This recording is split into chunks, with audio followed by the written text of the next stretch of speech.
que é muito claro para todo mundo que inovação é importante.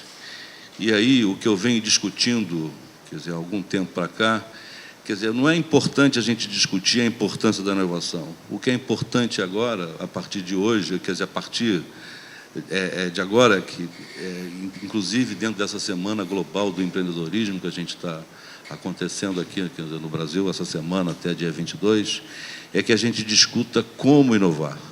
Como a gente faz, de fato, quer dizer, a inovação virar, né, o nosso dia a dia. Quer dizer, nesse sentido, a Rede de Tecnologia, que é uma instituição, uma associação sem fins lucrativos, que foi criada exatamente para isso, para a gente poder aprender e se desenvolver, quer dizer, de como inovar, como a gente conseguir levar o nosso conhecimento, como a gente poder fazer essa integração tão desejada entre o setor, né, pensante, quer dizer, a inteligência, com o setor produtivo. Quer dizer, nesse sentido, a Rede de Tecnologia vem trabalhando, quer dizer, ao longo de 2 décadas, no sentido de se preparar e de se fortalecer junto com os seus associados nessa caminhada, nessa empreitada. Várias ações a gente vem trabalhando, quer dizer, desde a construção das redes temáticas, que é nada mais do que a gente conseguir juntar especialistas dos mesmos temas em prol de uma ação concreta, de uma estratégia concreta, até culminando com essa parte que tem desses vários programas de incentivo para a gente poder trabalhar a inovação. Dentro desses programas, a gente tem o Sistema Brasileiro de Respostas Técnicas, que é um sistema nacional que é financiado pelo MCT, pelo SEBRAE Nacional e pelo MCT, no sentido de a gente levar ao pequeno empreendedor o conhecimento técnico gratuitamente. A gente tem 10 nós espalhados no Brasil inteiro, fazendo com que, quer dizer, esse serviço seja incrementado. Esse serviço já tem mais de 30 mil consultas realizadas e já tem um banco de dados com um conjunto delas postadas lá. E, além disso, qualquer pessoa pode acessar o site e poder fazer a sua pergunta. Quer dizer, dentro desse, quer dizer, vários outros programas, o professor Luiz Coelho vai poder falar com mais propriedade. A gente tem o Cibratec, que é um programa de extensão tecnológica, que é onde a gente pode oferecer serviço de extensão tecnológica para o empresariado, quer dizer, de uma maneira geral, onde as universidades, e aí a UF também está incluída nesse sentido, prestar consultorias às empresas, onde ela paga apenas 10% do valor dessa consulta, e os outros 90%, 70%, é financiado pelo MCT, 10% pelo SEBRAE e 10% pela FAPERJ. Quer dizer, além disso, o SEBRAE, eu assinei ontem um convênio com o SEBRAE, onde a gente está criando um fundo de R$1 bilhão para também prestar serviço de assistência técnica. O SEBRAE vai contribuir com 90% desse valor, é uma consulta subsidiada, e o empresário entra com 10%. Tem o programa Prime, tem o programa Juro Zero. Todos esses programas a gente conseguiu se articular no Rio de Janeiro e conseguiu disponibilizar esses programas e esses serviços para a comunidade empresarial de uma forma geral. Quer dizer, o que eu espero, sinceramente, é que, com toda essa infraestrutura, a gente aprenda, de fato, como inovar, como fazer chegar o nosso conhecimento ao pequeno e microempresário. Tem alguns programas que a gente está anunciando pela primeira vez aqui, nesse auditório, nessa mesa, e eu espero que a gente consiga trabalhar no sentido de fazer ele cada vez ficar melhor.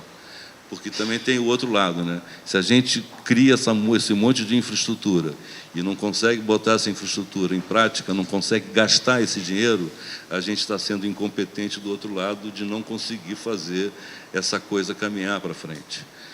O BNDES, com o cartão BNDES do micro e pequeno empresário, procurou a rede e a gente listou um monte de ações que podem ser disponibilizadas, podem ser utilizadas pelo micro e pequeno empresário, e são ações do ponto de vista da extensão tecnológica.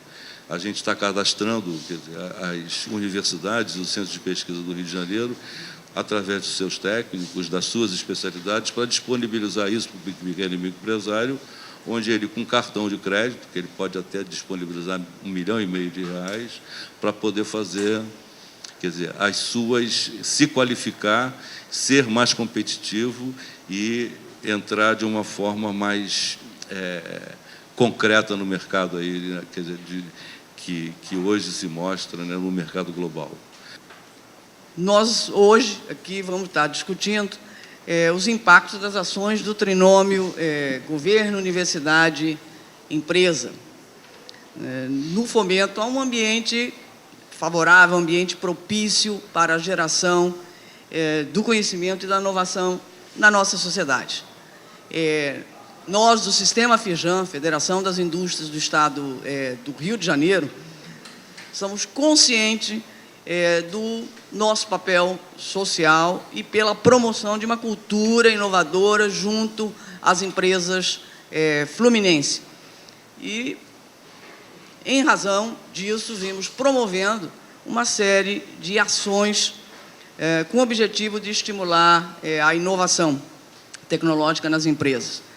São ações alinhadas com os compromissos que o Sistema FIJAM assumiu, já vinha fazendo e assumiu publicamente com a construção do mapa do desenvolvimento do Estado do Rio de Janeiro para o período 2006 e 2015, que foi construído com a participação de mais de 1.000 empresários e a participação de autoridades especialistas nos mais diversos temas, de maneira em que as ações ali propostas pudessem, de fato, alavancar ou contribuir para o desenvolvimento do Estado do Rio de Janeiro.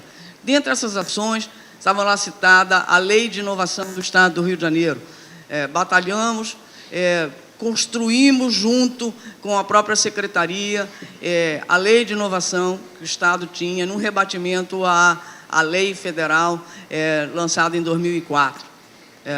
Atuamos fortemente para a melhoria desse ambiente, quer dizer, propício à inovação, para alavancar uma ampliação de recursos, não só federais, de estímulo à inovação. Inovar significa correr risco. Correr risco em todos os países é importante a participação e o suporte do próprio governo, dividindo esse risco para que a gente tenha efetivamente, quer dizer, desenvolvimento e sensibilize as empresas nesse processo. Então, não só no âmbito federal, como no âmbito estadual, a ampliação dos recursos vindo da própria, não só FINEP, como da própria FAPERJ, quer dizer, no Estado do Rio de Janeiro. Essas são ações que empreendidas fundamentalmente através do nosso Conselho Empresarial de Tecnologia. Não paramos aí. Em 2006, por conta já da Lei de Inovação, da subvenção econômica, em que dava acesso, pela primeira vez, a que as empresas diretamente pleiteassem recursos para desenvolver seus projetos de inovação, nós lançamos um programa conhecido como Caravana Tecnológica, que percorre as 8 regiões do Estado do Rio de Janeiro, difundindo os instrumentos para a inovação, difundindo em parceria com o FINEP, FAPERJ, BNDES, as linhas de fomentos para a inovação, de forma a torná-las conhecidas e acessíveis para todas as empresas, estimulando a parceria com as universidades para desenvolvimento de seus projetos. Esse movimento, quer dizer, hoje já monta uma sensibilização feita de mais de 500 empresas para desenvolvimento de projetos de inovação. E diferentes, esse trabalho feito junto com workshop, com esclarecimentos de como preparar projetos, submeter projetos de inovação, feitos em vários municípios, Macaé, Petrópolis, Duque de Caxias, Nova Friburgo, Nova Iguaçu, Teresópolis, Volta Redonda, Campos, Itaperuna, Niterói, Cabo Frio. Essa é uma sensibilização já de mais de 500 empresas. Só esse ano vão 239 empresas. E tivemos a satisfação, né, de, nesse movimento, já ter um resultado muito positivo. São 46 projetos, né, aprovados junto a órgãos de financiamento, como o FINEP e FAPEG, para estímulo à inovação. Não paramos, quer dizer, só com essa difusão dos instrumentos como estímulo à inovação. Realizamos também, já desde 2004, um ciclo de eventos que são mostras da inovação, para a inovação. E estamos no 3º evento desse ano, teve o foco no setor do complexo da saúde, né? O primeiro deles, realizado em 2004, o foco foi petróleo e gás. O segundo, realizado em 2007, foi para o setor de tecnologia da informação. E desse ano, conforme eu mencionei, ele foi na área do complexo de saúde, onde a gente reúne, né, apresenta não só palestras sobre as dificuldades, gargalos e como superá-los para desenvolvimento e estruturação desses projetos, mas também trazer e mostrar que é acessível, é possível inovar, sim, trazendo empresas que inovaram, colocaram seus produtos no mercado, a título de exemplo, inclusive como estímulo a outras empresas. Essas são algumas ações que eu gostaria de pontuar aqui. Para 2010, nós vamos continuar trabalhando para melhorar um ambiente favorável para estímulo à inovação das empresas, da mesma maneira que ampliando as atuações e nossas ações.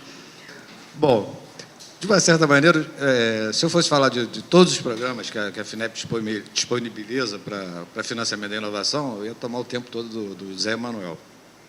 Aqui já foram citados o prêmio, a subvenção, que na verdade são a mesma coisa para tipos diferentes de empresas. O Clemente aqui citou Juro Zero, e o Clemente aqui foi parceiro da FINEP em 14 Venture Forums. As primeiras rodadas de Venture Capital que nós fizemos na FINEP foi em parceria com a Rede Tecnologia. Então, a gente tem uma série de instrumentos. Ainda há alguns buracos, justamente porque a universidade, aí sempre foi uma crítica que eu fiz à UFES, especialmente por ser da casa, porque a universidade sempre teve um processo de ensimesmamento muito grande, ou seja, extramuros nada acontece. É como se a função de extensão da universidade fosse só para um nome de pró-reitoria, né? Quer dizer, não acontece nada extramuros do mundo. Então, a gente era um mundo de muita tecnologia e pouca inovação, né? E a inovação só acontece de verdade quando ela acontece no mercado, né? Seja para inclusão social ou para exportação de um produto, não interessa, mas a inovação só acontece quando ela é colocada no mercado, quando ela traz benefícios para o mercado consumidor, para a população de uma maneira geral. Eu fico muito feliz com a mudança que eu venho acompanhando na UF, de revisão desse ensimesmamento. Isso pode ser notado pelos próprios palestrantes e palestras que serão objeto desse seminário. Ou seja, a universidade preocupada em realmente atender às demandas da sociedade, né? E nesse elo com a sociedade, verificar quais são as demandas que nós podemos atender para a sociedade e como é que a gente atende, e como é que a gente atendendo a sociedade, a gente fica mais apto ou melhor para receber os recursos das agências de fomento. Porque se não houver essa perfeita inter-relação, acaba receber e gastar. A gente acaba não fazendo uso dessa coisa. No Brasil, sempre notícia ruim faz sucesso, né? Os jornais quase todos estão seguindo a mesma linha editorial, parece cinema catástrofe, né? Então, por exemplo, esse ano, todas as notícias eram de que o orçamento para a inovação caiu X%. Na verdade, a gente operou mais do que no ano passado. É que, como havia uma expectativa de que não haveria contingenciamento do governo para o superávit primário, o orçamento desse ano cresceria 20%. Como ele não cresceu os 20%, cresceu só 2%, Crescer 2% não dá notícia de jornal. Então, a notícia de jornal é o orçamento diminui 20%. Na verdade, nós operamos mais do que no ano passado. Ano passado, em dezembro, nós financiamos para as empresas mais ou menos uns 800 milhões de reais. Esse ano, o início de outubro, eu já tinha fechado 1,2 bi. Né? E como já os projetos já foram aqui, os programas já foram citados, eu só vou falar de um que deve ser implementado ainda esse ano e que eu acho que a UF não pode perder esse trem, até porque o Rio de Janeiro é bem ancorado pela cadeia de petróleo e gás. É o seguinte, é um programa de voucher parecido com o do Cibratec, mas é um programa de voucher onde, em vez de a gente lançar editais de projetos cooperativos, onde acaba acontecendo aquela empresa, aquele CNPJ fake, que na verdade é de um professor que acha que aquilo é um produto, e na verdade talvez não seja nenhuma ideia, né? Na verdade é uma pesquisa que ele acha que é uma ideia, que ele acha que é um produto e que ele acha que é negócio. Um negócio não é um produto não é uma ideia. Ponto. Ponto. Então, não adianta a gente ficar achando aqui, igual um ministro de uma outra gestão, de que os produtos deveriam sair da prateleira da universidade para o mercado. Às vezes, o melhor lugar para um produto da universidade é a própria prateleira mesmo, porque não necessariamente tudo que vai ser produzido aqui vai virar produto, o que não implica que a FINEP não financiará pesquisa básica. Uma coisa nada tem a ver com a outra. Mas nós financiamos inovação também. Bom, então, o produto novo que a gente quer lançar no mercado é um voucher de cooperação universidade-empresa. A empresa tomadora de empréstimo da FINEP, ela pode chegar e falar assim, olha, 10%, até 10% do valor que eu estou tomando emprestado, eu acredito que eu vou ter melhores benefícios se eu trabalhar cooperativamente com a Universidade X. E aí ela faz uma encomenda, quer dizer, a empresa faz uma encomenda de que a melhoria da infraestrutura da universidade naqueles projetos cooperativos é bom para ela. Então, se a empresa tomar 100 milhões de reais na FINEP e falar assim, olha, eu quero trabalhar cooperativamente com a UF, ela pode requisitar que a FINEP faça um convênio de 10 milhões de reais com a UF para melhoria de equipamentos ou instrumentação ou o que é de interesse para a empresa e para a UF, para que os projetos cooperativos atinjam seus objetivos. Então, acho que esse é um elo que ainda está faltando, porque os projetos cooperativos, de uma certa maneira, os editais saíram do ar, mas eles saíram do ar justamente por isso. Está sendo desenhado o que a gente chama de um voucher para que a universidade trabalhe cooperativamente com a empresa. O que eu acho bom, até para a gente quebrar esses muros que geram esse ensimesmamento que eu havia falado. Bem, primeiro, 90% do que se fala de inovação aqui, na verdade, acaba sendo restrito a uma parte importante, mas a uma parte do problema como um todo, né? Quer dizer, partimos sempre do pressuposto, que se coloca como sendo o paradoxo brasileiro, como se fala também do paradoxo europeu, nós temos conhecimento, mas não sabemos transformar esse conhecimento em riqueza.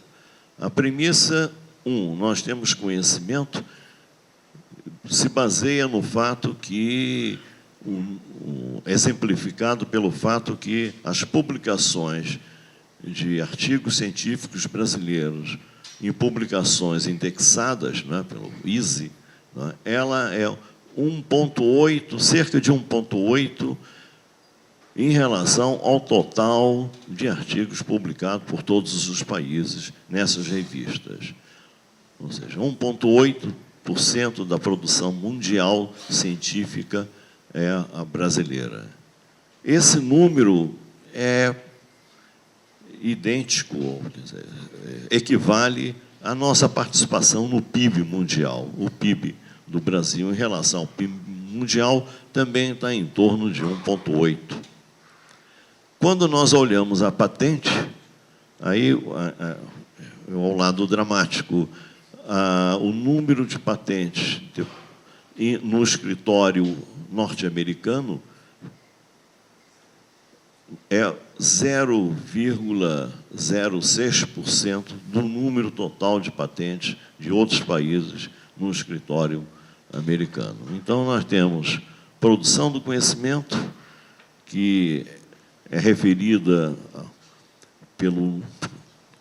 pela quantidade de publicações científicas, e a transformação em riqueza, que é dada pela capacidade que tem nossas empresas e universidades de depositarem patente no escritório norte-americano, que é 0,06%. Então, é dito, esse seria a tradução do paradoxo brasileiro. E diversos esforços governamentais têm sido levados a cabo para enfrentar isso. Até, bem, se 80% dos pesquisadores, dos mestres e doutores formados, ficam nas universidades, né? 20% estão nas indústrias. Esses números são sempre aproximados, né? Quer dizer, se a nossa capacidade de pesquisa está na universidade e nos institutos de pesquisa, e os professores estão lá, então, do primeiro aspecto de uma política de ciência, tecnologia e de inovação do governo é facilitar que esse conhecimento gerado aqui seja transferido para cá, né? Então, aí nós temos a lei da inovação, um pouco também da lei do bem, favorecendo que professores saiam da universidade, passam tempo na empresa, favorecendo a criação de spin-offs, o compartilhamento de laboratórios e tudo isso. Mas, e quando olhamos o Pintec, que retrata o quadro de inovação tecnológica na indústria brasileira, também nos defrontamos com números que retratam um baixo dinamismo de inovação no Brasil, né? O número de empresas que estão dentro do foco da Pintec, né, é cerca de 90 mil empresas, né? São as empresas brasileiras que têm 10 ou mais funcionários. Isso dá cerca de 90 mil. A última pesquisa do Pintec diz que dessas 90 mil, cerca de 30% são consideradas inovadoras. E a definição do Pintec inclui como inovação qualquer produto novo ou substancialmente novo, né? Ou qualquer processo também novo ou substancialmente modificado. Quer dizer, uma empresa que o Pintec se refere aos últimos 3 anos, uma empresa que nos últimos 3 anos introduziu um produto novo ou um processo novo, é dita ter feito uma inovação. Novo até para a própria empresa. Quer dizer, o novo que o Pintec fala não é um novo para o mercado, pode ser para a própria empresa. Já tem um produto no mercado, aquela empresa não tem, ela lança o produto, ela é considerada tendo feito uma inovação. Mesmo com esse sentido mais lato de inovação, nos dá 30% o número de empresas que inovaram. Quer dizer, nós sempre, quando falamos nisso, temos que ter alguma referência. Bem, isso na Europa é 50% esse número. Aqui é 30%, quer dizer, ainda temos um grande caminho à frente. E há também uma leitura, bem, se inclui como inovação qualquer mudança de processo, vamos até entender que a própria Pintec nos diz que a maioria das empresas que se dizem inovadoras colocam que a inovação que eles fizeram foi de processo e pela compra de máquinas e equipamentos necessárias para a produção, não é? Mudou o processo industrial comprando máquinas e equipamentos. Esse é o maior investimento que as empresas fazem, não é? Bem, para muitos, vamos olhar isso com um certo... Bem, mas essa não é a inovação de ponta que queremos, não é? Mas aí isso já nos leva à primeira reflexão, né? Então, até ouvimos aqui o comentário do Armando Clemente, representando aqui a Reditec, que estava colocando isso, o esforço da Reditec, né, com relação junto ao pequeno empresário. Esse pequeno empresário, muitas vezes, nem aparece no Pintec. é o microempresário que não tem nem 10 funcionários. Ele nem aparece ali dentro. Mas nós não podemos olhar a inovação como o de poucos. Não é? A inovação não é só a Embraer que inova. Não é? A inovação, esse esforço de inovação, tem que ser um esforço coletivo. E ele passa necessariamente por envolver todos os empresários. Quanto maior o número deles, melhor.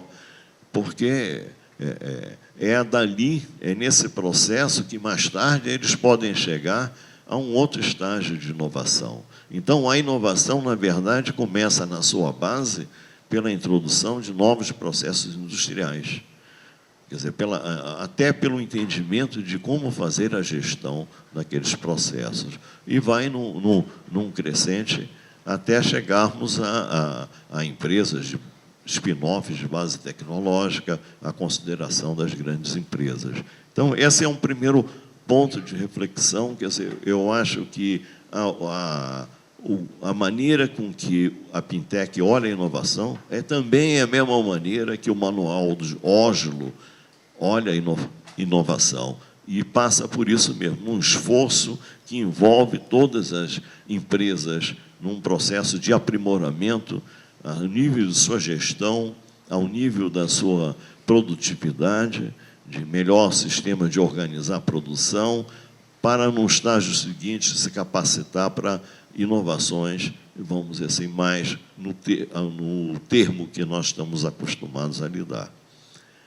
Uma outra reflexão é que nós estamos convivendo hoje, quer dizer, não com uma promessa de uma mudança de um paradigma tecnológico, quer dizer, mas sim num processo em que o conhecimento cada vez tem mais valor. Quer dizer, nós não estamos prestes a termos uma sociedade baseada no conhecimento. Ela já está aí.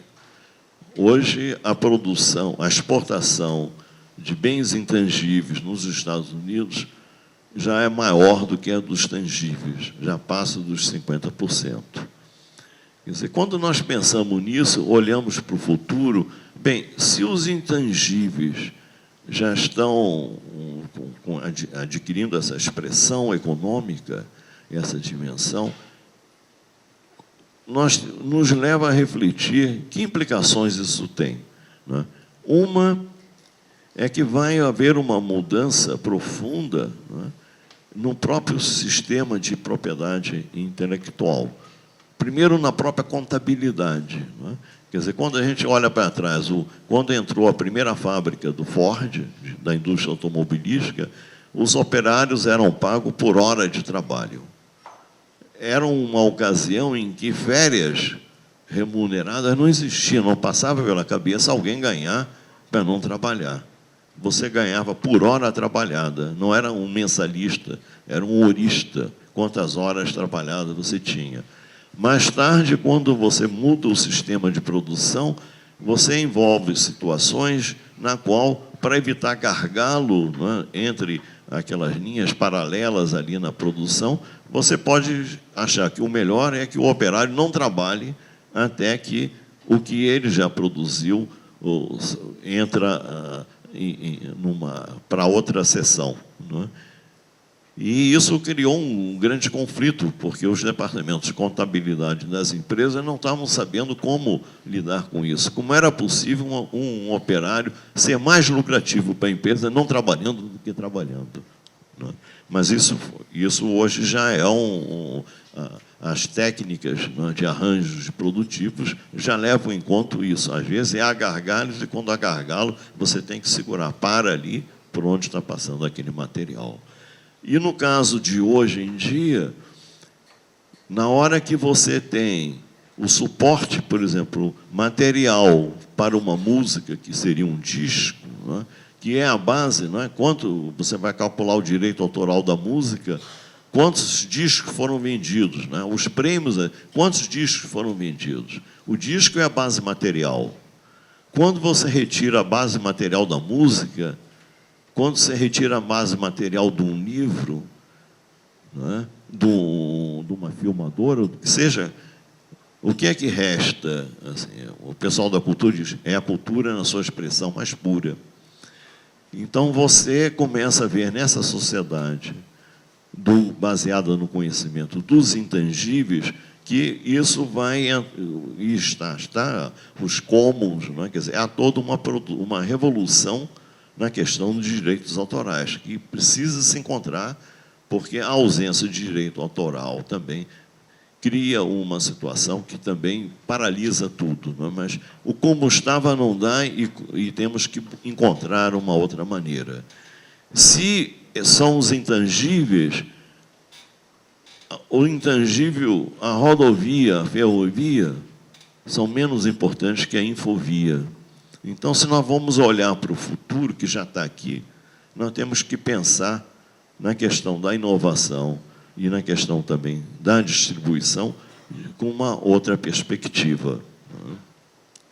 Nós também temos que pensar em que a inovação, isso já no âmbito de uma empresa, no âmbito da sociedade, ela passa de um momento que ela era uma celebração da inovação, como todos nós estivéssemos assim, celebrando o que estava acontecendo.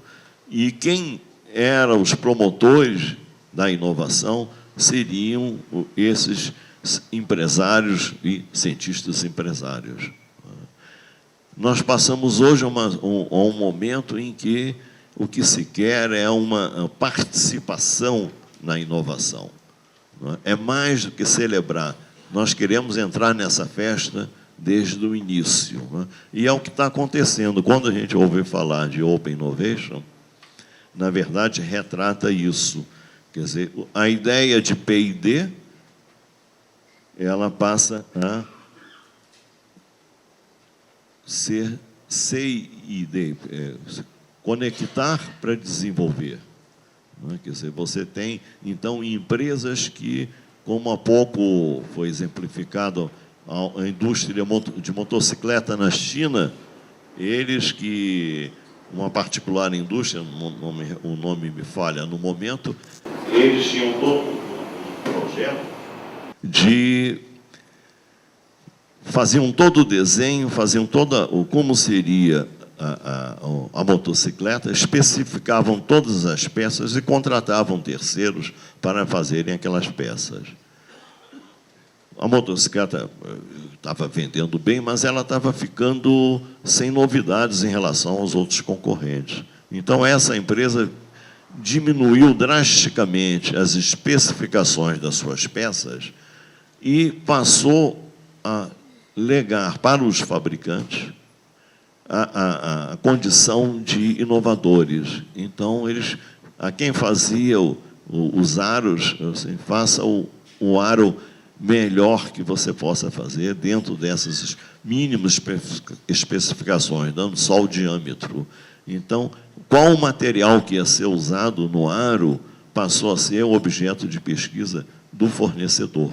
Quer dizer, então, essa ideia de você passar para os fornecedores, no caso, todo o esforço de inovador, né, é uma mudança no modelo de fazer negócio e resultou num incremento formidável de vendas. Quer dizer, a empresa não passou a fazer um produto inovador em função da atividade interna de P&D.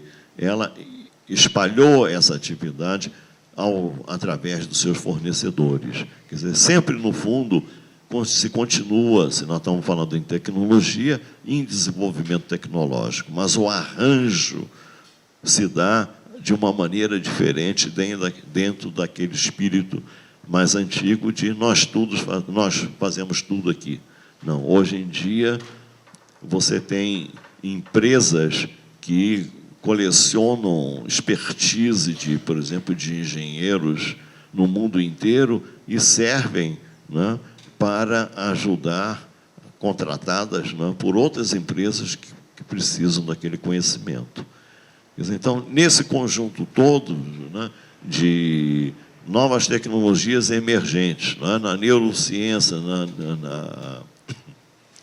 nos novos materiais, na nanotecnologia, há todo um lado que se desenvolve de conhecimento básico numa sociedade que coloca para si própria uma participação cada vez maior nesse processo de inovação. Quer dizer, celebrar a inovação agora é participar da inovação. Então, eu queria trazer essas reflexões aqui, que nós devemos juntar o entendimento do presente numa perspectiva mais ampla. Quer dizer, esse conjunto de ações são importantes, mas elas estão se dando ao longo de um processo que nós estamos fazendo parte, mesmo sem perceber exatamente onde isso vai parar. Mas que está havendo uma transição, está havendo algo muito profundo está acontecendo y nos cabe perceber todas esas implicaciones. Así se llama el artículo también en inglés. Traigo una combinación de inglés con español y con portuñol. Así todos van a poder entender más o menos. Bien, mire, el primer análisis que hacemos se parece un tanto al análisis que estaba haciendo la señorita de Stanford. Es decir, aquí hay una comparación entre los últimos 50 años de los modelos de la ciencia. Hay algún aporte de nuestro amigo cubano aquí presente, el doctor. Y tenemos el análisis de Cuba aquí, de España, de México, de Altec y de una antropóloga de la ciencia venezolana que se llama Hebe Besuri. En definitiva, mire, hicimos un análisis taxonómico de reconocimiento de patrones y con grupos de expertos más o menos llegamos a la conclusión de que en esta etapa de aquí, es decir, hay una tercera etapa alrededor de los años 80, en la cual nos estamos asociando a lo que dijo Hebe Besuri, aparición de una nueva audiencia de la ciencia, la audiencia industrial. Es decir, más o menos en esta época se comienza a ser visto la presencia de la industria o de la innovación en la industria, o que la industria empieza a participar en las actividades de la innovación. Eso está afirmado por Altec, está afirmado más o menos en España también, en México es cuando se empiezan a crear las condiciones de la actividad de la innovación y en Cuba más o menos sucedió lo mismo. El resumen de esto es que han pasado casi 30 años y todavía muchos nos estamos preguntando por qué tenemos aún problemas en la definición y en los principios y en una serie de cuestiones que muchas están definidas, pero algunas todavía están un poco distantes, ¿no? Bueno, en los antecedentes de este trabajo estamos intentando alinear las políticas, los programas nacionales de calidad y competitividad con la actividad de la ciencia y la tecnología en México. Es decir, tiene que haber alguna hilazón, alguna unión entre las políticas de calidad y de competitividad con las actividades de la ciencia y la tecnología.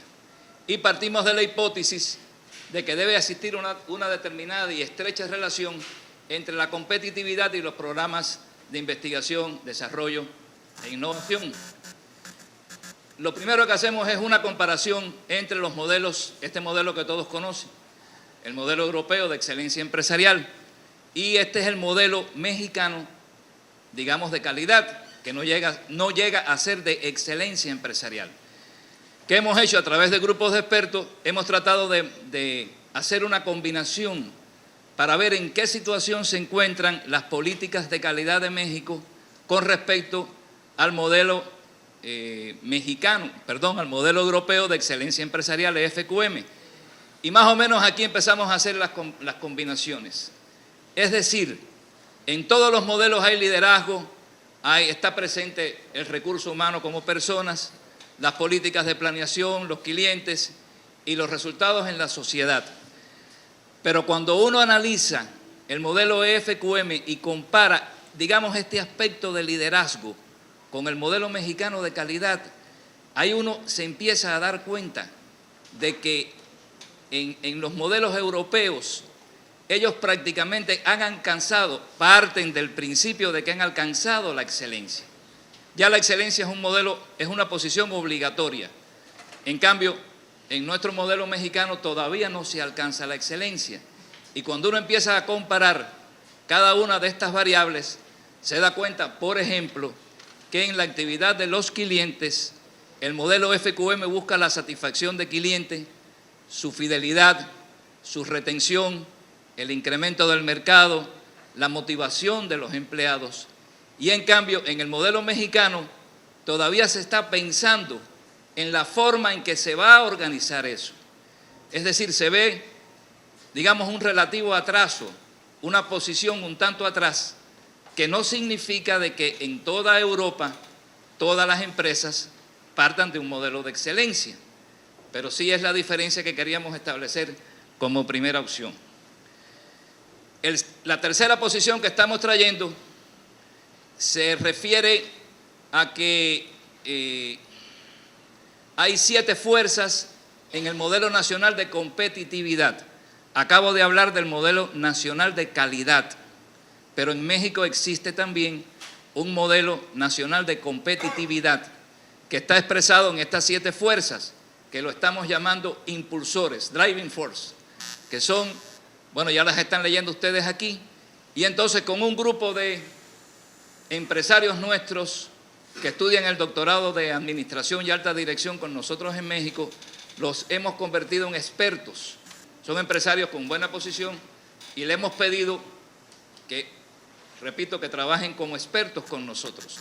Y hemos partido de esta pregunta científica: ¿cuáles de estas driving force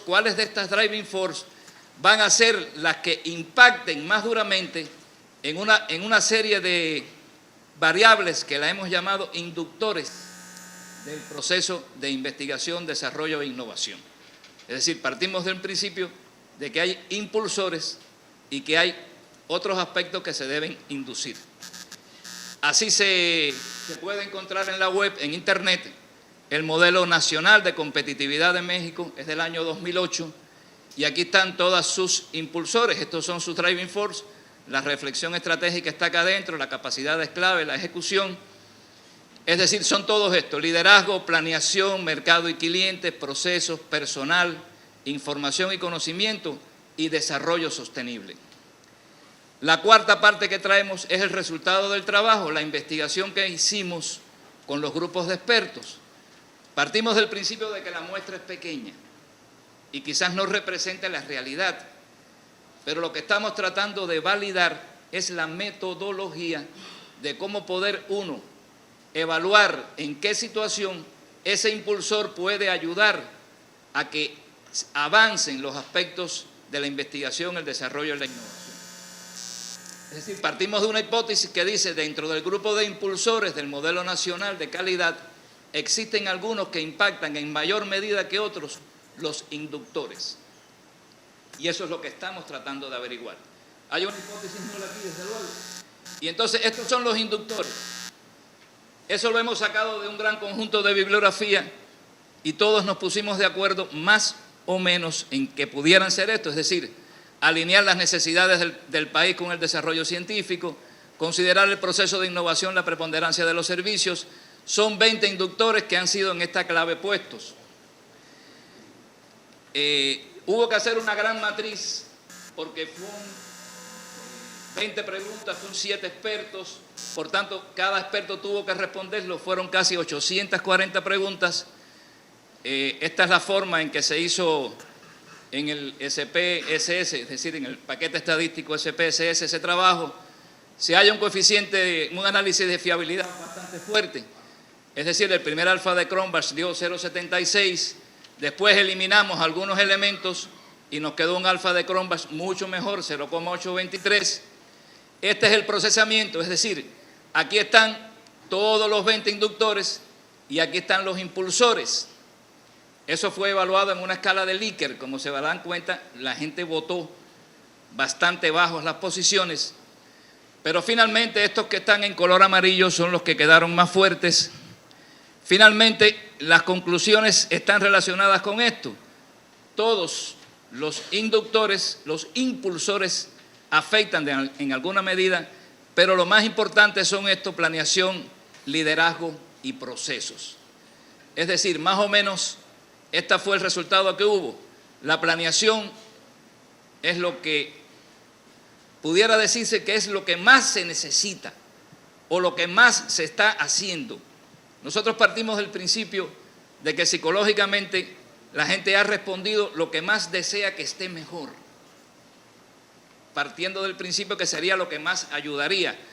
Y no hay duda de que hace falta planear mejor, hace falta atender mejor los procesos, la actividad del proceso, hace falta atender el liderazgo, pero fíjense qué valores tan bajos alcanzan los otros impulsores. Y eso en primera nos hace pensar que no es suficiente el tamaño de la muestra, ya lo dijimos.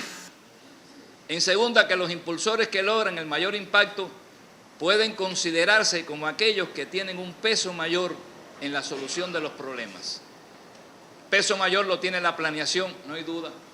Peso mayor lo tiene el liderazgo, si no hay líderes no vamos a poder llevar eso adelante. Peso mayor lo tienen los procesos, si no hay buenos procesos, ya sea de ingeniería o procesos de venta, es muy difícil que una empresa pueda avanzar. Y si nos preocupa esto, es preocupante que impulsores tales como la información y el conocimiento, el personal y el mercado hayan tenido tan bajo impacto. Eso es muy preocupante y da una muestra que hay un limitado conocimiento de los encuestados acerca de la importancia de estos impulsores que debe ser tenida en cuenta. Pero lo que más me preocupa es que hemos estado ampliando la muestra y se nos sigue repitiendo esta situación. Es decir, el empresario no confía mucho en alguno de estos impulsores que tengan que ver con la información y el conocimiento.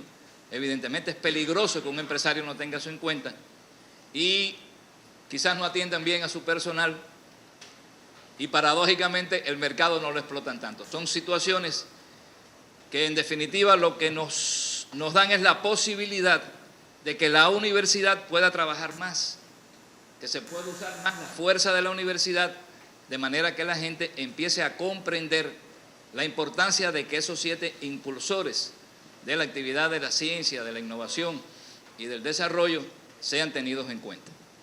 Esa es, bueno, aquí lo que hemos hecho es cuántas veces aparece la palabra innovación en el Modelo Nacional de Competitividad de México.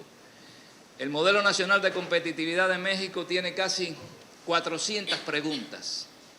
Cada vez que a uno le hacen una de esas preguntas, uno se pone nervioso porque sabe que esa pregunta generalmente uno no la tiene bien. Por ejemplo, en liderazgo aparece cómo los líderes establecen las estrategias innovadoras, qué necesidad de cambio e innovación hacen los líderes, cómo se refleja la creatividad y la innovación en la capacidad de la organización, cuáles son los cambios requeridos para la implementación de una cultura organizacional caracterizada por la innovación, cuáles han sido los principales cambios e innovaciones. Eso se le pregunta al líder. Usted, director de empresa, por favor, dígame qué ha hecho usted en función de la innovación, responda. Y eso se va evaluando. Bueno, también se hace en planeación, se hace en personal, pero fíjense en procesos, qué cantidad de momentos de innovación están en el Modelo Nacional de Competitividad de México sobre la actividad del proceso, ya sean procesos industriales, procesos de venta, procesos de cualquier naturaleza. Eso está en la web, no hay ningún problema si lo quieren consultar. En el Modelo Nacional de Competitividad se encuentra esta información que es reciente desde el año pasado. Entonces, caracterización de las empresas encuestadas. Bueno, hay una población de 8.934 empresas y de ahí se sacó una muestra con todos los recursos estadísticos y exactos de cómo seleccionar una muestra con Chromecast y todas las personas que inventaron estas cosas. Esa fue la muestra. Y en la estrategia se preguntó qué tipo de estrategia llevaban las empresas. Muchas son exploradoras, analizadoras, pero miren, lamentablemente el 32% son empresas que están a la defensiva, cosa que estar tan cerca de los propios Estados Unidos convierte al territorio de Coahuila en grandes fábricas de maquilas muy grandes, de automóviles y una serie de cosas, y están un poco a la defensiva en el sentido de que todo prácticamente viene maquilado de Estados Unidos, todo viene preparado y es un momento propicio para tratar de mexicanizar alguna de estas cosas y pasar de una estrategia defensiva quizás a una estrategia un tanto exploradora o analizadora. Con respecto a la innovación, hay innovaciones relacionadas con procesos. Las empresas que han trabajado en eso Innovaciones relacionadas con productos y servicios existen. E innovaciones relacionadas con la gestión de la empresa. Lo malo que no son innovaciones radicales. De radical prácticamente no hay nada. Son mejoras de producto, formas en que uno lo aprecia. Es decir, son aspectos de la innovación que no son los que realmente nosotros desearíamos que hubiera. Con respecto a las tecnologías de la información y la comunicación, el Estado está bastante fuerte en el sentido, correo electrónico lo tienen el 75% de las empresas, quizás en México, aquí en Brasil sea un número muy bajo, allá en México es un número alto. La página web, 33%, es decir, prácticamente no se conoce. Relaciones con proveedores a través de Internet, un 63%, y realizar mercadotecnia usando Internet, 35%. Muy bajo, por tanto, hay la posibilidad, hay la oportunidad de que la universidad trabaje coordinado con la empresa, con la ayuda del gobierno para poder incrementar todos estos indicadores, que es el objetivo de esta actividad de hoy, ¿no? Bueno, el tamaño medio de la unidad económica de las micro, pequeñas y medianas empresas es de 8,3 empleados, 5,4 trabajadores se observa en el conjunto de la República, es decir, son un poco más grandes las microempresas del estado de Coahuila con respecto a México. Bueno, aquí son una serie de datos, vamos a seguir porque tengo una parte final y me quedan 5 minutos, ¿no? Menos de la mitad de las empresas del estado de Coahuila realizan planeamiento estratégico. No hay ese planeamiento, se relaciona con la otra información. Repito, buena oportunidad para la universidad trabajar ayudando a las empresas en su planeamiento, sobre todo la universidad nuestra donde yo trabajo, que es una facultad de administración. Los factores menos valorados son el esfuerzo en investigación y desarrollo, la preparación y formación del personal y el desarrollo de nuevos productos y servicios, que está en niveles bajos, en una escala de Likert sobre 5, fue votado con ese valor. Aquí hay una segunda parte que es parte de un trabajo que yo hago con mis alumnos del doctorado que se los quiero mostrar, que forma parte de esto. Es decir, hay un problema de baja sobrevivencia de las pymes y estamos tratando de averiguar cuáles son las causas principales que eso existe. Hay mucho escrito sobre esto. Hay mucha información escrita sobre por qué mueren las pymes o por qué sobreviven tan poco tiempo.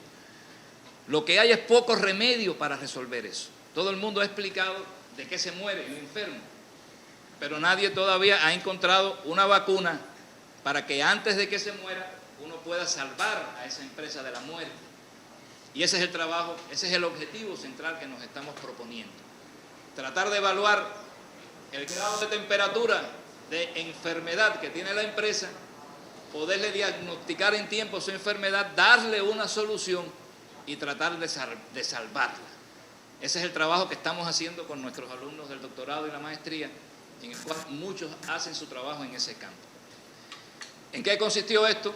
La encuesta tenía como objetivo identificar las causas y la pregunta era esta: ¿en qué medida estas causas son las que más están influyendo en el fracaso de las pymes? Las respuestas en una escala de Likert. Esta es la encuesta. Hay un Likert no de 1, 2, 3, 4, 5, sino sobre 1, pero con diferentes valores, pero con la misma idea siempre de Likert. Y aquí está la pregunta expresada en inglés.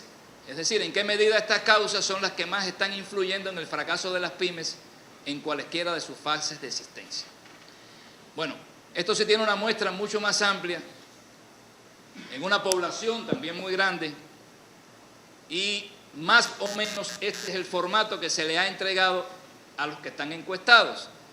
Es decir, esta es la segunda parte. ¿En qué etapa? Bueno, perdón, lo primero fue que nos dijeran cuáles eran esas causas. Escribimos casi 40 causas y de las 40 causas salieron 18 importantes, que son estas que están aquí. Después le preguntamos, ¿en qué etapa comienza el fracaso?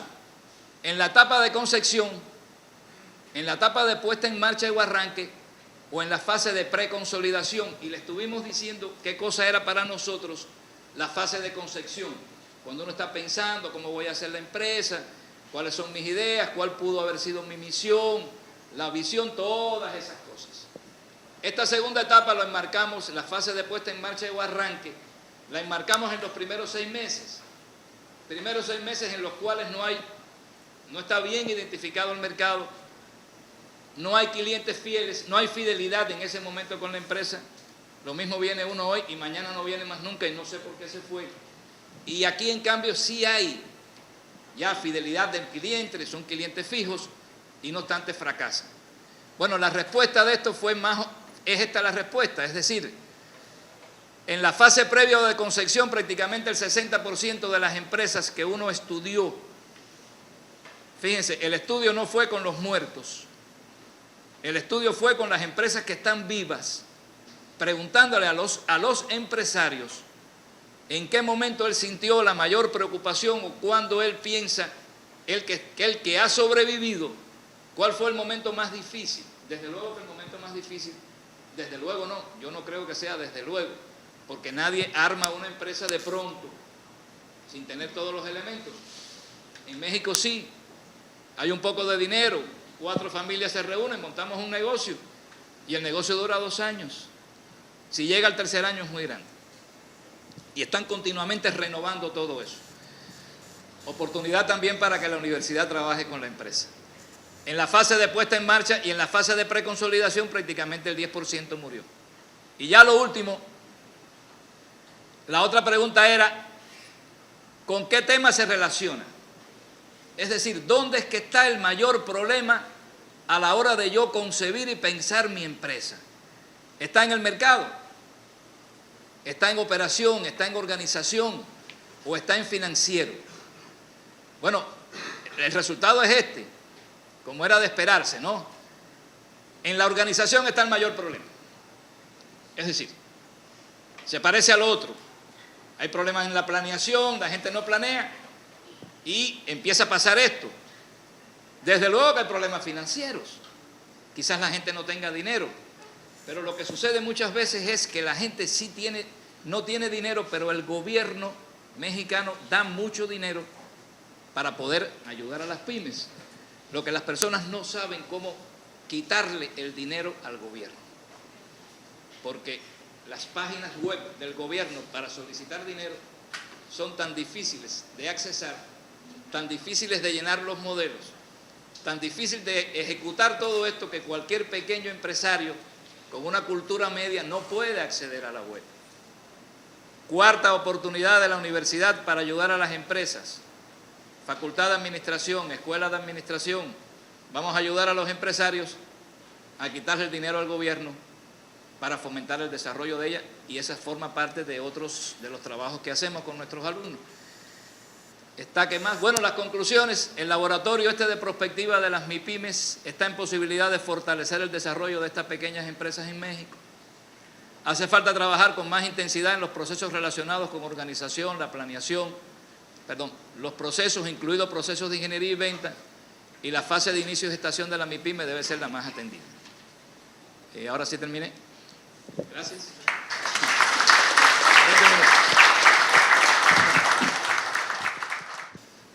Eu vou falar sobre as cidades e regiões digitais de Portugal, porque é um caso prático muito interessante para se avaliar um pouco o que foi dito aqui em termos de inovação e conhecimento.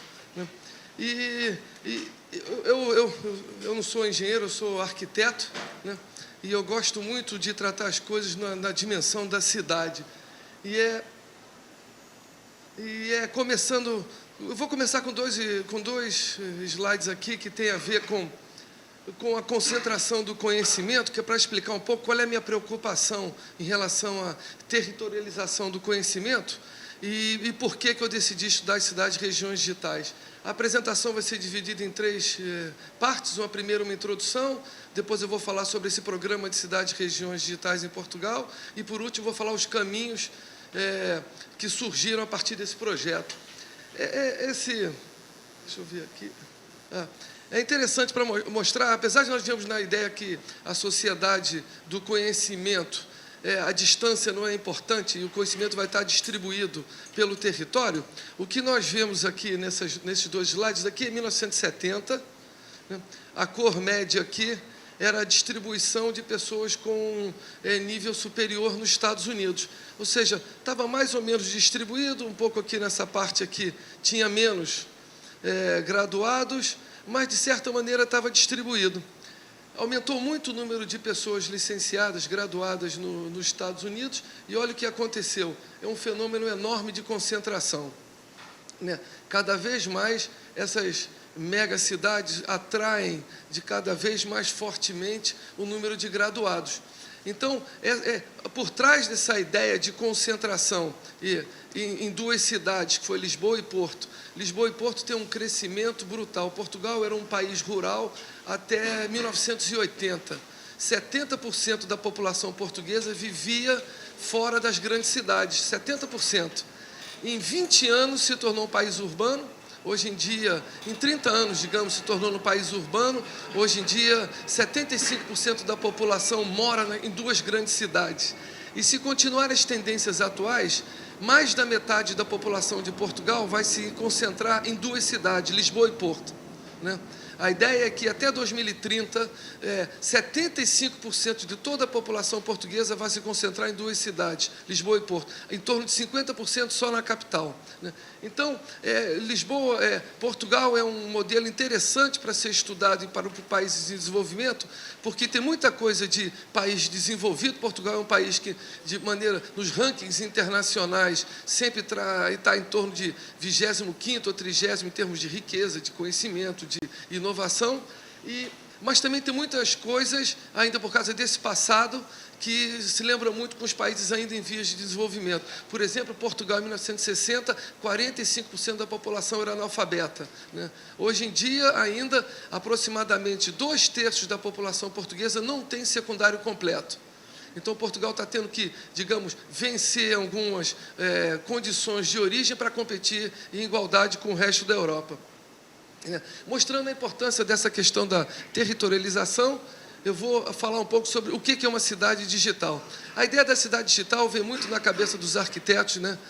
Para criar nomes para novas cidades. Vocês devem ter escutado cidade-jardim, cidade industrial, tem vários tipos de cidades que foram criados ao longo do tempo. E em 1992, né, foi criada a primeira cidade digital, em Amsterdã.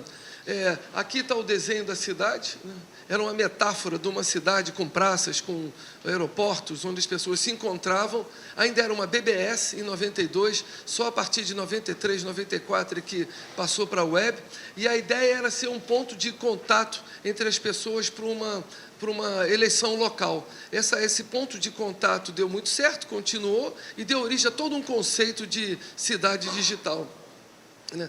Nós tivemos depois a cidade digital de Kyoto, né, que a ideia foi reproduzir tridimensionalmente, em 3D, toda a cidade de Kyoto, né? Conseguiram fazer isso em grande parte e as pessoas viviam lá dentro com avatares. Muito do que nós falamos hoje em dia, a nível de Second Life, por exemplo, Kyoto já apresentava isso em 96, há 13 anos atrás. Nós podíamos escolher esses avatares, eles ficavam andando pela cidade de Kyoto e podiam fazer, inclusive, compras no centro de Kyoto, que é essa zona daqui.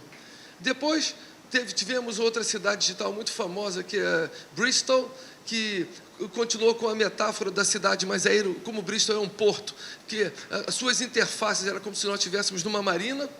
E depois, novamente, 3D, Helsinki, juntamente com digamos, com a empresa de telecomunicações nacional, desenvolveu também novamente o 3D da cidade. E a ideia, por detrás dessas metáforas da cidade em 2D, 3D, né, era ter 6 tipos diferentes de tipologia. O primeiro era um território infraestruturado. Era da mesma maneira que hoje em dia nós reconhecemos a importância de estradas, eletricidade, água e esgoto, era entender a importância das redes de telecomunicação, não na perspectiva do telefone, mas na perspectiva de um bem público que devia ser fornecido, né, pelo Estado. Isso daí, depois eu vou mostrar modelos. Hoje em dia, o modelo de desenvolvimento europeu, hoje em dia, cada vez mais liga redes de telecomunicações, não o investimento privado, mas as redes abertas, que são tratadas do ponto de vista regulatório, exatamente igual a água e esgoto, né? Aqui é o exemplo desse território. Depois, redes comunitárias era muito comum, as pessoas se juntavam e criavam uma página na cidade. Aqui é o exemplo de Aruba, um dos primeiros, no México, né? Modelos 2D ou 3D, nós já falamos sobre isso daqui. E no Brasil, a ideia da cidade digital está muito ligada a uma mistura entre o território infraestruturado. Quando eu converso com pessoas ligadas às cidades, regiões digitais aqui, é muito ligar prédio municipal, colocar um ou outro hotspot e também fazer páginas do governo local com os serviços, né? Com os serviços do governo local, do governo eletrônico, né? Também, nos Estados Unidos, é mais ligado à questão dos guias turísticos. Se nós escrevemos digitalcity.com, nós caímos em guias turísticos das cidades americanas, que hoje em dia pertence a esse domínio. E, por último, a ideia cada vez mais forte dos espaços públicos aumentados, ou seja, aumentar o alcance de todos esses serviços públicos através das cidades, regiões digitais. Bom, e por que Portugal é interessante? Eu já falei um pouco, porque é um país em transição. E o próximo slide mostra um pouco isso daqui, né? E depois teve uma profunda mudança social há 4 décadas. A primeira vez que eu fui a Portugal, em 78, eu gosto de contar essa história. Eu pedi uma ligação a cobrar para minha mãe, foi, digamos, há 30 anos atrás. Eu pedi uma ligação a cobrar para minha mãe, nunca tive resposta. 4 dias depois, a pessoa me ligou e falou: olha, consegui sua ligação a cobrar. E eu falei: olha, muito obrigado, mas 3 dias depois já falei. E a pessoa ficou: como assim? 3 dias tentando ligar, 3 dias tentando, impossível, não dá para viver assim. Pronto. Portugal mudou completamente. Foi uma mudança radical. Quem conhece Portugal de 30 anos atrás e vai ao Portugal hoje em dia, parece que não é o mesmo país, né? Mas continua uma sociedade dual. É a sociedade mais desigual de toda a Europa. Os níveis de desigualdade a nível do índice Gini são superiores aos Estados Unidos. Só para vocês terem uma ideia, se nós comparamos a desigualdade de Portugal com os Estados Unidos, Portugal é mais desigual. E depois o nível de escolaridade muito baixo ainda a nível europeu, de longe o mais baixo, com muitas dificuldades de melhorar, inclusive nos últimos 2 anos piorou o nível de escolaridade. Não se tem muito incentivo. É o país que envelhece mais rápido na Europa, é o segundo país mais velho, mas é o que envelhece mais rápido, né? A urbanização é muito recente, completamente caótica, né? Para um arquiteto chega a ser assustador. Eu fui morar há 20 anos atrás, eu morava em lugares onde eram pinhais, hoje em dia são bairros, edifícios, onde praticamente 1 em cada 2 portugueses mudou do local de habitação nos últimos 20 anos. Né? Basicamente, abandonou todo o interior e foi todo mundo para o litoral, sobretudo Lisboa e Porto. No entanto, é um país que está apresentando, como já foi dito aqui, rápido crescimento em todos os indicadores relacionados com pesquisa e desenvolvimento. Portugal não tem recursos como o Brasil, Portugal tem dificuldade a nível de escolaridade. Portugal resolveu investir em inovação, né? Investir em pesquisa e inovação, e tem crescido muito rapidamente a todos os níveis internacionais. Inclusive, Portugal é o país do mundo com maior índice de internacionalização de ciência. De todos os países do mundo, Portugal tem o maior número de pesquisadores que publica papers com pesquisadores que são de outra nacionalidade. Praticamente 2/3 a 1/4 dos papers, dependendo, são publicados com profissionais de outras áreas, com pesquisadores de outras áreas. E depois, Portugal tem uma economia aberta, completamente aberta.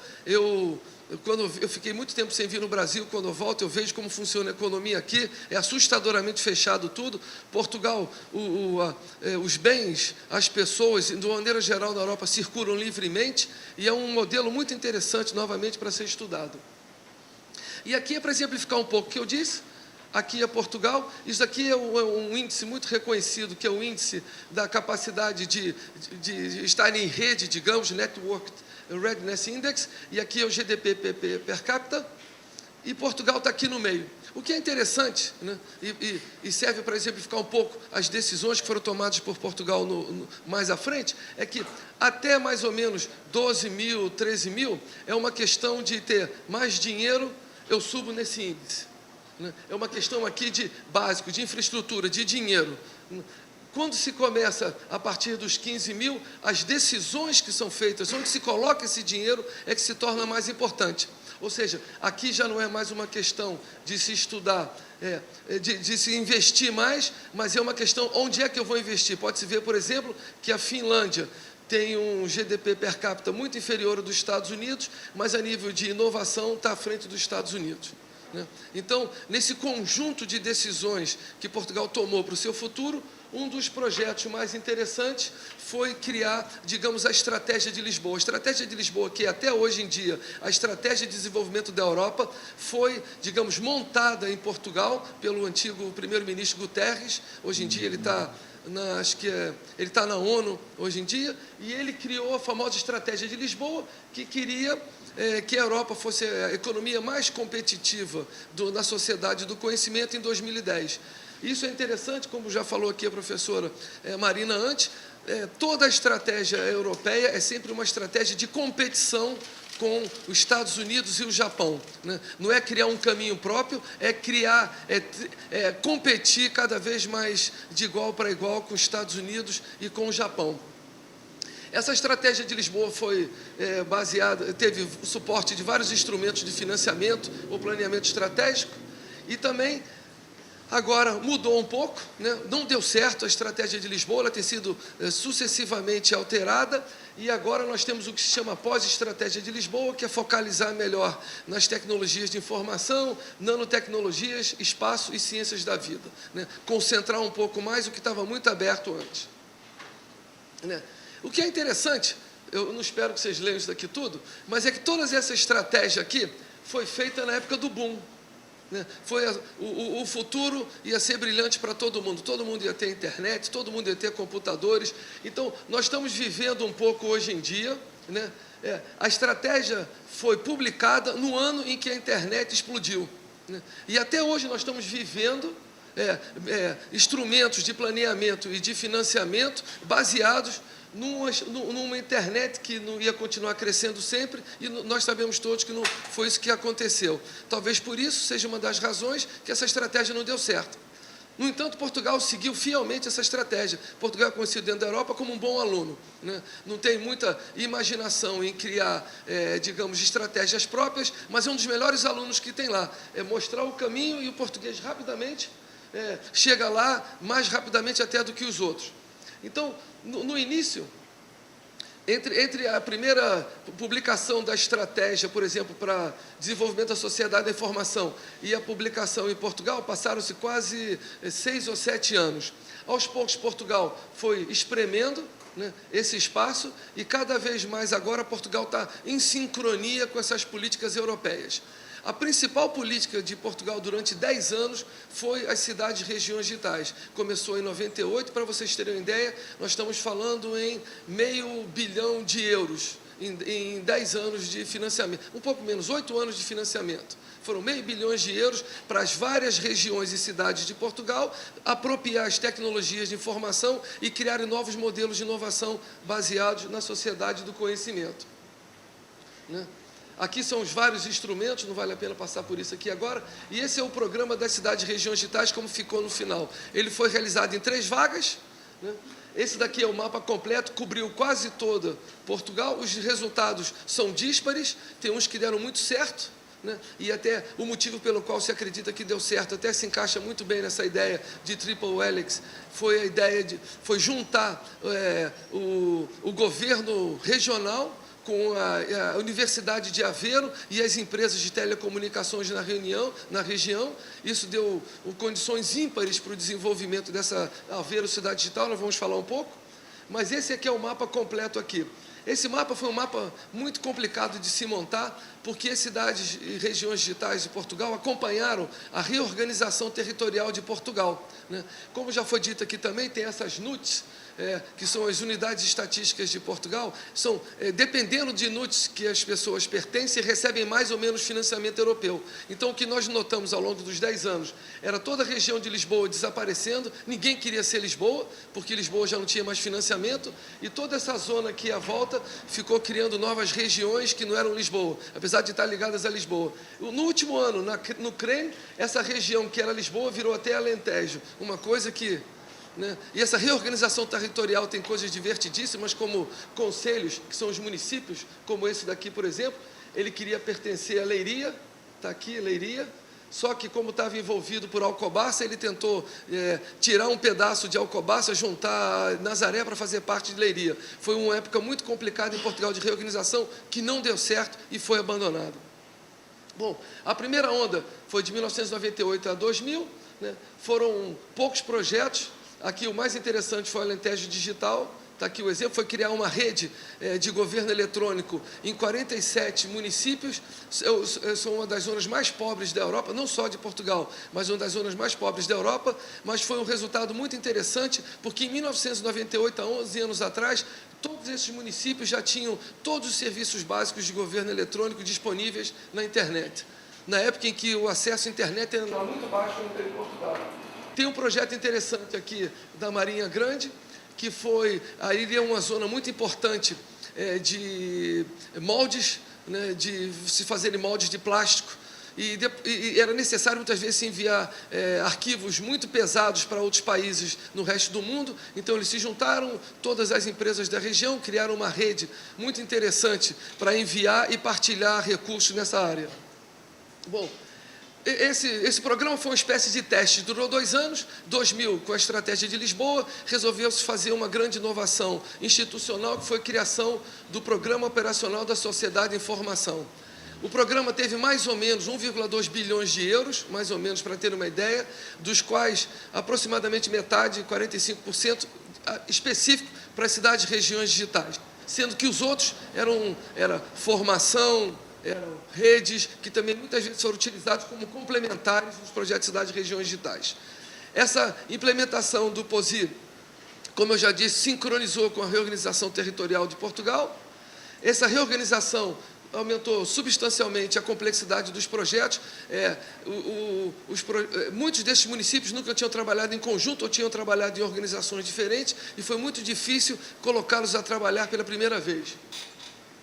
E, por último, né, não só os territórios nunca tinham trabalhado junto, como, com certeza, universidades, parques tecnológicos, organizações não governamentais, governo local e regional, nunca tinham trabalhado juntos.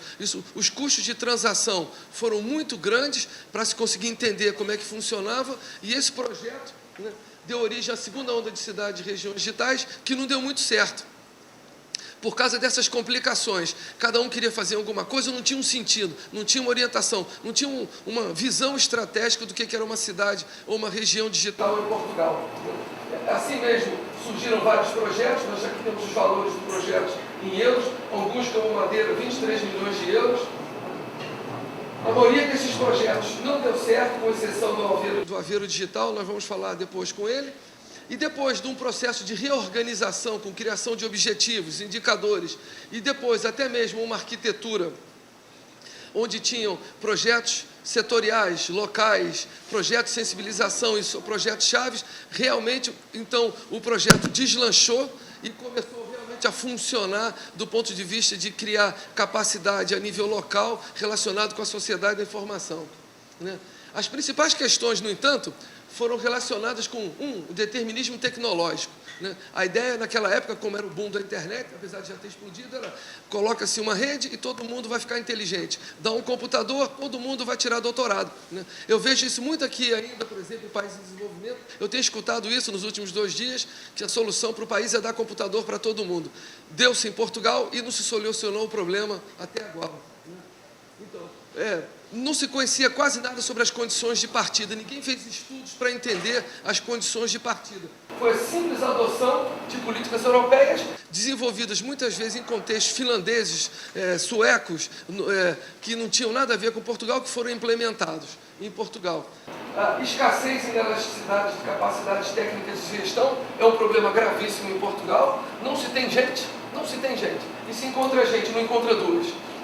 O nível de escolaridade é muito baixo e simplesmente não se encontra gente. Ocupar todo esse território português com pessoas capacitadas a nível de mestrado e doutorado para trabalhar em projetos complexos na sociedade de regiões digitais foi uma dificuldade extrema. E logo se conhecia 1 ou 2 pessoas para formar uma equipe, essa equipe era logo tomada por privados, né, e desaparecia o tempo todo. Para terem uma ideia, dos 31 projetos de cidades e regiões digitais, apenas 3 conseguiram levar a equipa do começo ao fim. 3 deles, né? Altos custos de transação, muito pouca participação da sociedade civil, né? Portugal ainda é muito da ideia do... a Europa mandou, o governo central manda, o governo local manda, todo mundo cala a boca e todo mundo implementa o que foi marcado, né? Isso está mudando, mas ainda é muito dessa maneira. muita dificuldade de passar de ideias às ações, bom, e o patrocínio político muito irregular. Houve muitas mudanças nos últimos anos políticas em Portugal. Bom, mesmo assim se criou essa terceira onda de cidades e regiões digitais, né? Cada vez mais sofisticada, cada vez mais dinheiro, cada vez mais projeto, mas cada vez muitos mais resultados. Nós temos, por exemplo, esse daqui, que foi o projeto aqui do Vale do Sousa. Esse aqui, nunca ninguém tinha feito nada em termos de sofisticação de ciência, de sociedade da informação, e de um dia para o outro, todas as reuniões entre os 5 prefeitos, lá se chamam presidente de câmaras, eram feitas através de videoconferência. Tem zonas aqui como Pombal, por exemplo, onde toda a prefeitura funciona sem papel, toda. E algum desses, hoje em dia, já se somam pelo menos uns 20 ou 30 prefeituras em estados, não, aqui em Portugal funcionam sem qualquer nenhum papel. Tudo é feito online, se recebe online, tem um cartão digital que serve para todo o país, e foram projetos que surgiram, na maioria deles, nos projetos Cidades e Regiões Digitais. Bom, por que Aveiro deu certo? Eu já falei nele, vou passar rapidamente por isso. Aveiro conseguiu continuidade e reversibilidade. Cada passo que Aveiro dava conseguia acabar com o papel, conseguia acabar com a vida analógica, né? Então foi muito importante isso daqui, sobretudo que Aveiro foi um dos poucos que conseguiu ter na fase 1, na fase 2 e na fase 3. E por que isso? Porque o projeto foi composto por um conjunto de projetos. Muita participação da sociedade civil, eles lançavam concursos de ideias, essas ideias surgiam da própria população local. Primeiro começou no município de Aveiro e depois em toda a região de Aveiro. E muito interessante todo esse processo de ter ideias e de apropriar essas ideias ao nível local. A organização era muito clara, muito objetiva, todo mundo sabia qual era a estratégia do Aveiro Digital. E depois teve uma liderança, que já foi dito aqui, absolutamente importante lá para resolver. Era uma pessoa que, digamos, ela se movia muito bem, ela era vereadora da Câmara, da Prefeitura, mas tinha sido também diretora da empresa de telecomunicações local, relacionada com a Universidade de Aveiro, e ela conseguiu juntar todo mundo, sobretudo entre relação da Universidade de Aveiro, as empresas locais e o operador de telecomunicações, que era Portugal Telecom, né? Então, isso tudo deu origem a uma arquitetura standard das cidades e regiões digitais. Eu vou passar muito rápido aqui, que basicamente era ter um data center central, uma rede que ligava todos um anel de fibra ótica para todos os municípios da mesma região. Todos os edifícios ficaram ligados, todos eles tinham portal regional, tinham projetos pilotos. Todos os serviços online hoje em dia nas câmaras. Portugal é o segundo país mais desenvolvido em governo eletrônico hoje em dia, não só a nível central, como a nível local também. Todos os serviços que a pessoa pode imaginar hoje em dia, se faz hoje em dia através da internet, a nível central e local. E depois, deu-se muita importância aos espaços internet, acesso através de centros, de telecentros em todos Portugal. Portugal é um país pequeno, mas para terem uma ideia, acho que já são mais de 3.000 telecentros não pagos não se paga, são acessos gratuitos à internet. E por último, muito marketing, muita publicidade, né? Bom, o que nós aprendemos ali? Que a integração dos aspectos sociais e culturais é um dos aspectos críticos, né? Aquela ideia centralizada de se desenvolver cidades e regiões digitais, depois ela ficou, cada uma delas teve um desenvolvimento próprio, a mobilização dos usuários só no final começou a ser uma realidade. Começou-se a substituir aquela ideia de que é só deixar computadores e rede e funciona por si só. A questão da governança, da organização, de como funciona, se tornou um dos aspectos críticos, foi reconhecido como um dos aspectos críticos do desenvolvimento de cidades e regiões digitais. E essas redes, ficou claro que não funcionam sem infraestruturas, sem regras do jogo claro, e, sobretudo, precisa de muitos fundos, não só a nível nacional como europeu, porque o mercado não é eficiente ainda. Eu vejo aqui muitas vezes, nas reuniões que eu tive sobre cidades e regiões digitais, onde tenta se transformar esses novos projetos de desenvolvimento regional para a sociedade da informação como iniciativas privadas. O que nós temos como exemplo na Europa é que nenhum deu certo.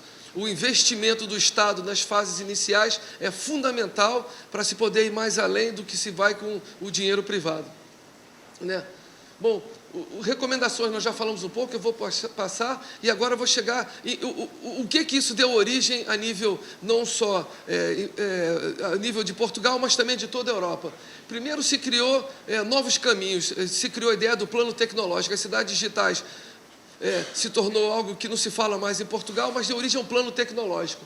Hoje em dia, todo mundo, aqui o Simplex é um programa de desburocratização cada vez maior, já foi dito aqui. Hoje em dia se cria uma marca na hora, hoje em dia se abre uma empresa na hora. Eu entro em qualquer lugar e saio de lá com uma empresa montada. Isso demora minutos, já deixou de ser até aquelas 2 horas que já foram ditas aqui. E eu fecho uma empresa em minutos, né? Tudo eu faço através da internet em Portugal.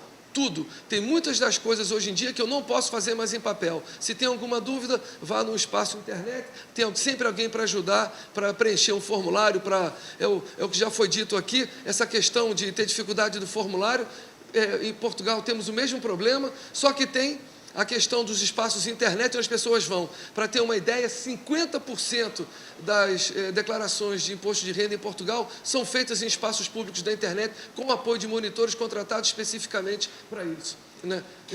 Todo mundo E depois deu origem ao plano tecnológico da educação. Portugal, ao fim desse ano, vai ser o país onde tem mais computadores por estudante. Vão ser 2 computadores por cada estudante, computadores laptop. Não é computador que fica lá, a criança compra e leva para casa, custa 150 € só esse computador, a ligação à internet é gratuita durante 2 anos, e quem não tiver dinheiro, e são mais ou menos 1 milhão de portugueses que não tem 150 € para comprar, ganha de graça do governo, né? E depois, Portugal também tratando dessa parte, hoje em dia, da educação, da formação. Hoje em dia tem o segundo maior programa do MIT no mundo, está em Portugal, o MIT Portugal, né? Só perde por muito pouco do programa em Singapura. Hoje em dia, Portugal investe 82 milhões de euros na formação de mestrandos e doutorandos, junto com o MIT Portugal. A Carnegie Mellon, Portugal, Carnegie Mellon University também está em Portugal, um programa semelhante, são 60 e poucos milhões de euros. E a Universidade de Austin, Portugal, não tinha um cluster de multimídia. Resolveu chamar a melhor faculdade do mundo, que é a UT Austin, e criou esse CoLab, meu filho até estuda aqui, né? E criou agora um dos grandes centros de multimídia da Europa, né? Todo ele pago. Isso daí já custou mais de 100 milhões de euros para o governo português, né? Então, isso tudo hoje em dia que está acontecendo em Portugal parece óbvio, né? Com as cidades e regiões digitais. Tudo está ligado a tudo, hoje em dia. Isso tudo começou com a ideia das cidades e regiões digitais. E eu dou um exemplo até que tudo está ligado. Eu estava aqui me divertindo quando vi esse livro do Triple Helix, né? Para não ler a versão em português traduzida e comprar a versão original, eu entrei no meu Kindle americano, que eu pago em Portugal, e fiz o download do livro aqui no Brasil. Já tem um livro que foi traduzido e demorou 3 minutos para eu ter o livro aqui. É para mostrar até que ponto está tudo ligado hoje em dia. Em Portugal, cada vez mais, nós temos redes inteligentes, vamos falar algum desses tipos de rede inteligente, que sobretudo se aplicam aqui ao Brasil, que tem a ver com a rede elétrica, e também os novos modelos de desenvolvimento, que são as redes abertas, que eu vou falar. Bom, Portugal aprendeu que mais importante do que ter muita coisa é ter muita coisa ligada, né? Portugal se ligou ao mundo nos últimos 20 ou 30 anos. Na minha casa é ligado a 32 megas download e upload de 2 megabytes e pago 9,99 €, só para vocês terem uma ideia, né? Então, isso daqui tudo está aumentando mais ainda a velocidade, porque a ideia é que toda Portugal vai estar ligada à fibra, né, em altíssima velocidade, muito rapidamente. Já é um processo inexorável já de ligação, né? E Portugal hoje em dia considera mesmo isso. O que é interessante nessas redes abertas, que Portugal também faz parte desse movimento europeu, é que é uma infraestrutura de utilidade pública, não é um bem de uma operadora, né? E eu vou mostrar como é que a Suécia resolveu essa questão de redes que pertenciam às operadoras. Elas consideram análogas às redes de água e eletricidade. O objetivo é fornecer banda larga, proporciona as condições iguais de concorrência para quem não tem rede, né? Estimula a inovação e diversificação e, sobretudo, tem muitas evidências de um impacto econômico positivo, né? E sobre essa rede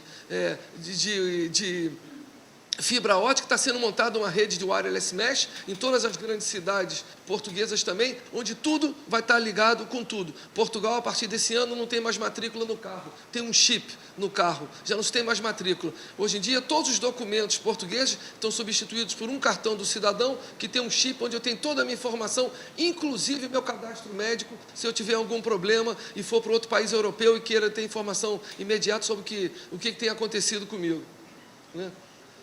E o exemplo de como é que funciona aqui, Estocolmo hoje em dia, todas as redes de telecomunicações de Estocolmo hoje em dia, que foi dado como um grande exemplo de inovação, pertencem à prefeitura. E como é que funciona? Antigamente era essa confusão. Cada um passava seu cabo de televisão, cabo de celular, antena de celular, antena de televisão, era essa confusão daqui. Simplesmente a cidade de Estocolmo falou, o subsolo é meu e as redes são minhas. Quanto custou essa rede? Pagou a cada um. Todo mundo que tinha declarado recebeu algum dinheiro. Todo mundo reclamou porque ninguém declarava, como em qualquer país do mundo, né? Eles organizaram o subsolo e hoje em dia todas as redes de telecomunicações pertencem à prefeitura. Quer colocar uma antena de celular? Tem uma antena pública única que serve para todas as empresas de celulares, né? Quer abrir um canal de televisão? Tem uma torre de televisão para todas as empresas. Isso fez, para terem uma ideia, desde que Estocolmo começou esse novo conceito de redes abertas, surgiram 98 empresas de comunicação social nos últimos 2 anos, só cortando a barreira que tem de criar a sua rede própria, né? Os serviços são todos conectividade, conteúdos. Tem cidades como Lund, por exemplo, que tem algo parecido, onde por € 9,99 eu tenho 1.000 canais de televisão, 65 mil canais de rádio, o celular é gratuito dentro da cidade, a ligação é gratuita dentro da Suécia, e os custos são ridículos, porque tudo funciona sobre voz over IP. Além de videovigilância, apoio à terceira idade, parquímetros. Isso daqui se expandiu para a ideia de territórios completamente infraestruturados, onde as pessoas participam no desenvolvimento, já foi dito aqui, isso é a ideia dos Living Labs. Estão se criando verdadeiras cidades totalmente infraestruturadas, onde as pessoas participam na criação de inovações, né? Esse daqui, por exemplo, em 2010 já tem 13 mil estudantes, 10 mil residentes e 8 mil trabalhadores, onde esse laboratório vivo as pessoas testam tudo, sobretudo em Arabiaranta, produtos para a terceira idade. As casas estão monitorizadas, as pessoas participam no desenvolvimento de novos produtos. Tudo isso dentro de uma perspectiva que antigamente se chamava cidade-região digital. Aqui já está construído a Arabiaranta. Esse daqui é um nível máximo, digamos, de digitalização do território. E para acabar agora, surgiu a ideia das comunidades sustentáveis, são as Digi Ecocities, onde se junta a ideia da cidade digital da cidade ecológica. Já tem vários conceitos como esse, mas o mais interessante é quando se junta a energia e a informação.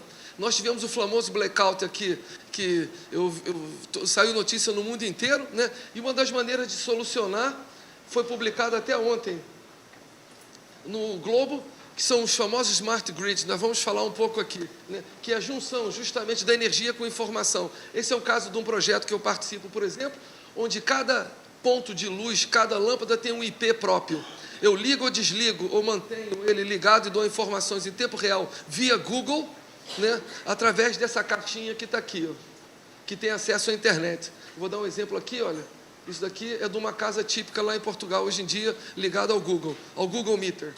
Eu, através do meu celular, eu posso ligar ou desligar produtos, posso saber quem está consumindo, quem não está consumindo. Eu tive uma apresentação outro dia com um amigo meu, onde ele estava olhando em tempo real e descobriu que a pessoa que trabalhava na casa faltou, porque não viu nenhum movimento aqui, estava plano durante o dia. E falou, olha, a pessoa que ia trabalhar lá em casa, ia limpar a casa, não foi. Descobriu pelo comportamentos de energia. E é muito interessante, porque cada equipamento elétrico tem uma assinatura diferente. Então, esse programa daqui sabe me dizer, a partir de uma base de dados de 800 mil equipamentos elétricos europeus, quem ligou o quê, é o nível da máquina, a marca da máquina, o modelo da máquina e o programa da máquina. Eu sei dizer o como ligou e o porquê que não ligou. O que acontece? Esses smart grids permitem que ele consuma energia no melhor momento e assim que tem energia mais barata ou mais alta, ele consiga perfeitamente gerir melhor tudo que tem a ver com equipamento elétrico. São os famosos smart grids e acho que com isso eu acabo aqui. Bom, o que parece... Agora, juro, 30 segundos. Vocês aqui são da engenharia. Alguém conhece esse desenho daqui? Alguém? Não acredito que ninguém conhece. É para mostrar que tudo isso parece muito complicado, e apesar de parecer muito complicado, tudo começa sempre muito pequeno. Esse mapa daqui é o primeiro mapa da internet.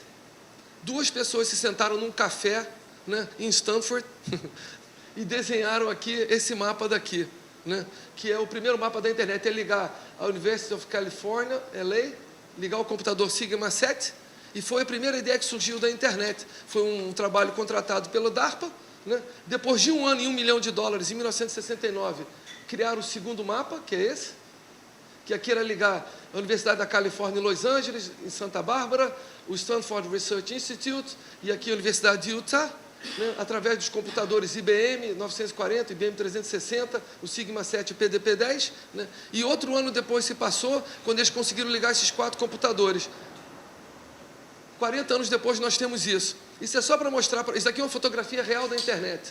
Não é isso aqui foi uma fotografia tirada em 2005, ficou um robô rodando em todos os routers de primeiro, segundo e terceiro nível durante uma semana. Isso aqui é uma fotografia real. O Brasil está aqui, essa parte amarela aqui. Aqui. Então, tirou uma fotografia da internet, só para mostrar que tudo isso que parece hoje em dia muito complicado, ou que os países estão muito avançados, o Brasil nunca vai conseguir chegar lá, por isso que eu trouxe o exemplo de Portugal. Portugal é um país pequeno, pobre, com milhões de dificuldades de se afirmar a nível europeu, e, no entanto, hoje em dia está na frente, porque tomou como objetivo de desenvolvimento desenvolver a sociedade da informação. Obrigado.